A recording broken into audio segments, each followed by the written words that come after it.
안녕하세요. 오늘은 신명기 15장에 대해서 이제 나눠보도록 하겠습니다.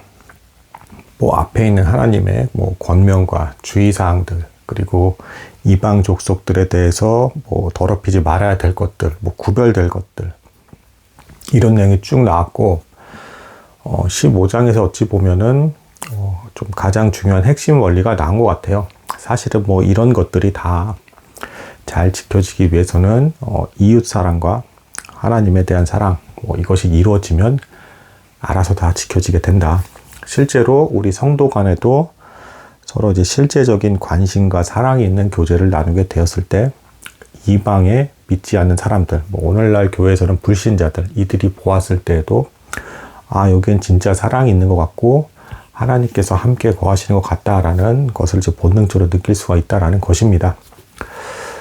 실제로도 이제 그 요한복음 13장에도 보면 이제 내가 너희를 사랑하고 같이 너희도 서로 사랑하라 라고 이제 예수님께서 말씀하셨죠. 그리고 그렇게 사랑을 하면 너희가 내 제자인 줄을 이제 사람들이 알 것이다 라는 이 말씀을 해주셨습니다. 그러니까 여러 구별된 표를 앞에서도 이렇게 두시고 예배 절차나 이런 걸 다 만들어 주셨지만 가장 본질이고 핵심은 이제 하나님 사랑과 이웃 사랑이다. 이렇게 볼 수가 있겠습니다. 그래서 그 사랑이 보여질 때, 이제 불신자까지도, 믿지 않는 사람들까지도, 뭔가 계시다. 진짜 신이 계신 것 같다라는 느낌을 받을 수 있고, 어떤 확신을 가져갈 수 있다. 이렇게 말씀드릴 수 있겠습니다. 참고로 여담으로 이제 조금은, 이것도 알아두시면 나쁘지 않을 것 같아서, 인문학적인 관점에서도 조금 추가를 오늘 하겠습니다. 이제 톨스토이 문학 작품을 보면, 이 톨스토이가 이제 가난한 사람들에 대한 관심이 되게 많았어요. 불쌍한 사람들. 그래서 이 사람들을 어떻게 실제로, 그러니까 톨스토이가 하나님을 되게 열심히 믿은 사람이었기 때문에, 젊은 날에는 물론 좀 방탕했지만, 극적으로 회심을 하고, 하나님에 대한 진실된 신앙을 가졌을 때, 이제 불쌍하고 가난한 사람을 어떻게 돌보고, 이들의 고통에 나도 함께 하면서, 정말 실제적인 하나님께서 기뻐하실 만한 사랑을 베풀까, 이제 이거에 대한 고민을 평생 죽을 때까지 많이 했던 작가입니다.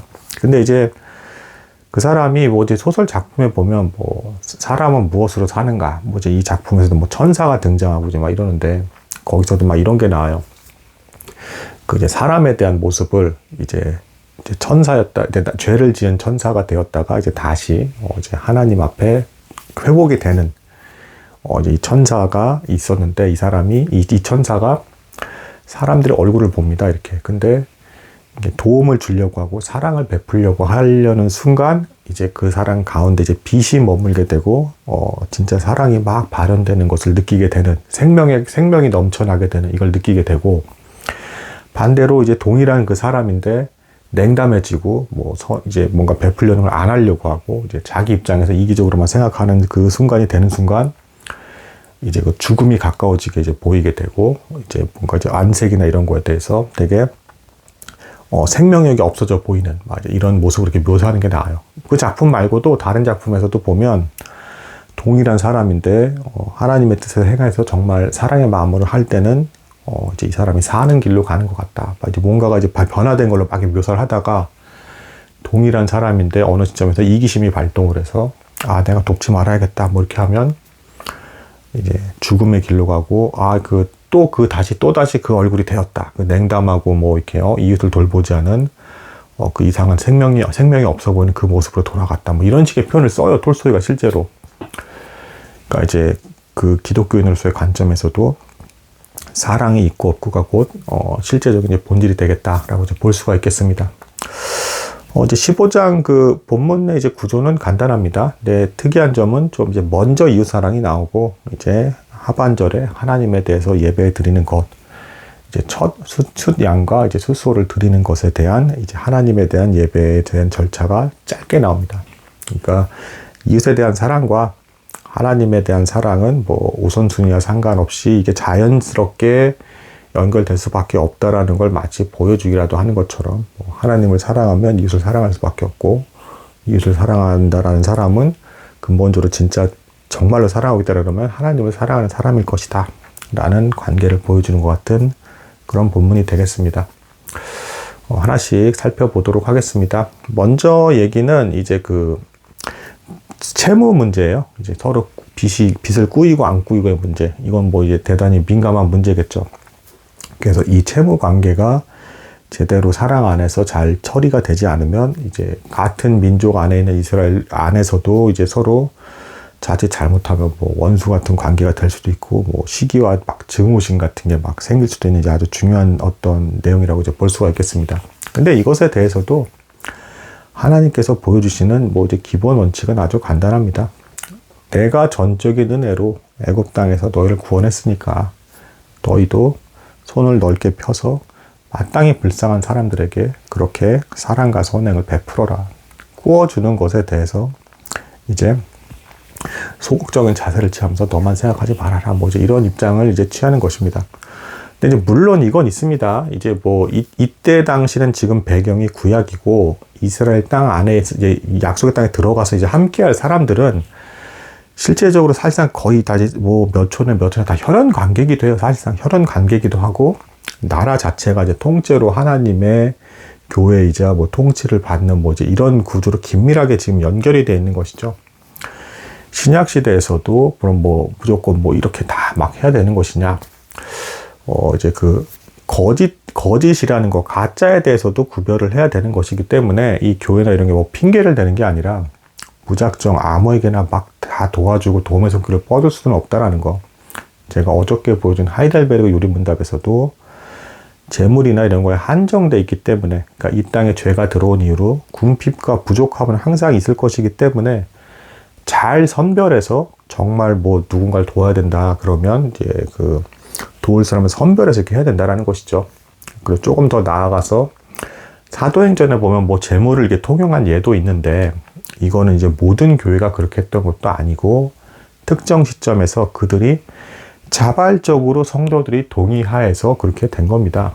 그래서 뭐 모든 교회가 다 이런 형태로 똑같이 뭐 이렇게 반드시 이렇게 해야 되라는 거는 절대 아니라는 것. 그래서 뭐 칼빈 선생님이라든가 기타 등 여러 해석가들도 그래서 교회를 운영하고 나갈 때 기본적인 사유 재산은 인정을 했고, 그러니까 자기가 정당하게 일을 해서 그 일을 한 만큼을 벌고 먹고 마시는 것이 일단은 기본 전제로 깔려 있는 겁니다.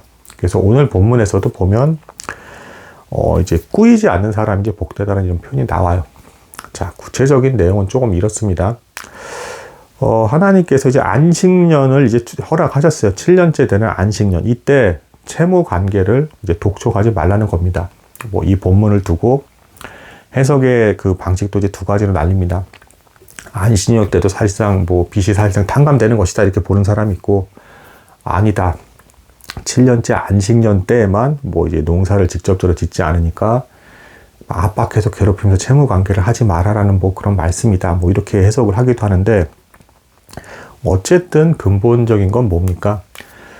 이 율법을 보면 되게 놀라운 게 뭐냐면, 뭐 율법하면 왠지 이제 좀 이미지가 되게 막 강제적이고 뭔가 좀만 잘못하면 죽을 것 같고 좀 그런 이미지가 있지만, 그 뭐 하나님께서 이제 광야에서 막 벌하시고 할 때 좀 그런 모습이 좀 보여졌으니까 일부.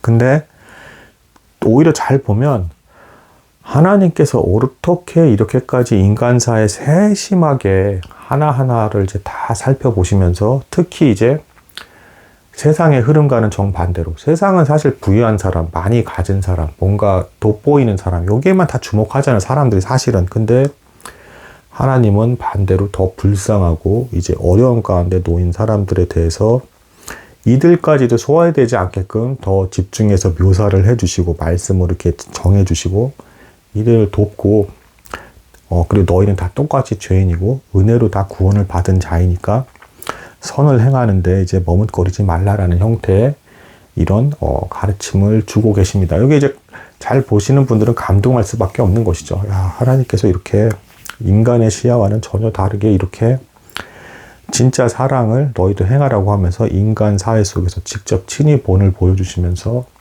놀라운 내용들을 전달해 주고 계시는구나 라고 이제 느낄 수가 있겠습니다. 그래서 이제 뭐 채무 관계에 대한 이런 부분들, 그래서 결국 이제 할 수 있으면은 면제까지도 해주는, 그 사람이 너무 어렵다라고 한다 그러면. 근데 이렇게 하는 이유가 또 있습니다.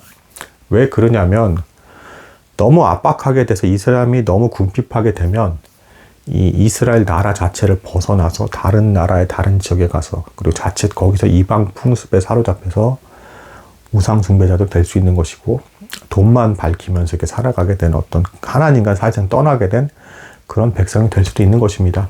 실제로 나중에 보는 룻기에서도 기근이 드니까 이제 견디지 못하고 외부에 이제 그 이방 땅으로 떠나는 것이 나오죠. 물론 그 이방 땅으로 떠난 것조차도 하나님께서 선으로 바꿔주시긴 했지만 그때 당시에 이제 그 행동은 이제 바람직했던 것은 아니었다 이렇게 보죠. 그러니까 이제 이런 것을 봤을 때 다른 사람도 하나님을 바르게 믿기 위해서 사랑으로 너도 베풀어야 다른 사람도 하나님에 대한 사랑을 느끼면서 같이 잘 성장해 나갈 수 있다 이렇게 볼 수가 있는 것입니다. 자, 이제 그 다음 내용은 이제 이거예요. 뭐 종에 관한 이제 규례입니다. 빚을 못 갚게 된 경우에 이제 종살이를 하겠다라고 해서 이제 몇 년치를 계속 계산을 해가지고 하는 내용들이 나오죠.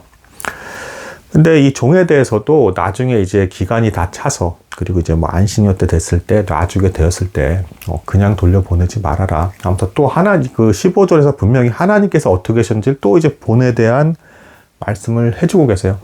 너희가 애굽 땅에서 종되었는데 내가 어떻게 구원해 줬는지를 생각해 봐라. 이 종살이를 마치고 그가 떠나게 되었을 때 아주 이제 푸짐하게 이제 줄 것을 노자까지 다 이게 줄 걸 많이 주고 이제 유대인들의 말에 의하면 몇십 세겔 이상의 은전을 주고 이렇게 하는 게 이제 통상적인 관례였다라고 합니다. 그렇게 해서 이 종조차도 함부로 막 대할 존재가 아니라 또한 떠나게 되었을 때도 막판에 이제 떠나게 되니까 막 부려먹고 황당하게 막 괴롭히고 채무 관계에서도 안식이 얼마 안 남았으니까 막 쥐어짜가지고 그 직전에 이렇게 해서 막 괴롭히고 이런 거 하지 말라라는 겁니다. 그리고 이제 예외 사항도 또 두고 있습니다. 이제 종 중에서 이제 가족 이제 그냥 영원히 난 영구 있게 종으로 되겠다라는 것에 대해서는 귀를 뚫는 어떤 표식을 해서 그렇게 섬기라라는 것인데 이런 예상도 이렇게 있는 모습들은 사실은 다 신약 시대 그 사람들에게는 이제 영구히 주님 밑에서 종살이를 하겠다. 그러니까 이제 일반적인 우리도 이제 하나님을 믿는 백성으로서 이제 영원히 하나님을 섬기며 기쁘게 살아갈 것이다라는 것을 그림자적인 모형으로 보여준다라는 식으로 이제 많이 해석을 하시죠. 그러니까 이제 채무 관계나 이런 부분, 빚을 갚아주고 뭐하고 이런 것들도 예수 그리스도의 신약 시대 백성들 입장에서는 이제 예수 그리스도의 십자가의 보혈로 죄값이 지불되었다, 배상이 되었다, 채무 관계가 이제 탕감이 되었다. 이것과 연결돼서 해석을 합니다. 하지만 어쨌든 이 시대 본문에서는 율법 시대이고 더 직접적으로 애굽에서 이제 구원받은 형태로 이제 표현되어 있고 이 백성들 입장에서는 그게 더 직접적으로 다가오는 이제 하나님에 대한 연결되는 이제 연결고리가 되겠다라고 이제 볼 수가 있겠습니다. 그래서 이 내용까지가 나온 뒤에 이제 마무리로 여기서 또 하나님에 대한 예배와 연결이 됩니다. 첫 이제 양이라든가 소 이건 이제 거룩하게 구별을 해서 이제 하나님께 드리라는 것이죠. 순약이나 이제 숫소입니다. 그래서 이것은 전에 그 율법에서도 나왔지만 애굽에 역시 이것도 애굽 땅에서 나올 때 장자들이 이제 다 죽는 애굽 땅에서 장자들이 죽는 그 저주에서 이제 이 이스라엘 백성들만 이제 속량 받고 이제 면제에서 피해 갔잖아요. 그래서 그거에 대한 값을 하나님께서 일부러 받게 하심으로써 이스라엘 백성들이 우리가 하나님의 은혜로 인해서 구원받았구나 라는 것을 기억해 하는, 그래서 이 15장은 곧 이웃 사랑과 하나님에 대한 사랑의 표를 너희가 지녀라. 그것이 실제적인 본질적인 너가 진짜 하나님을 믿는 백성이라는 표가 될 것이다 라는 것을 보여주는 아주 이제 소중한 장이 되겠습니다.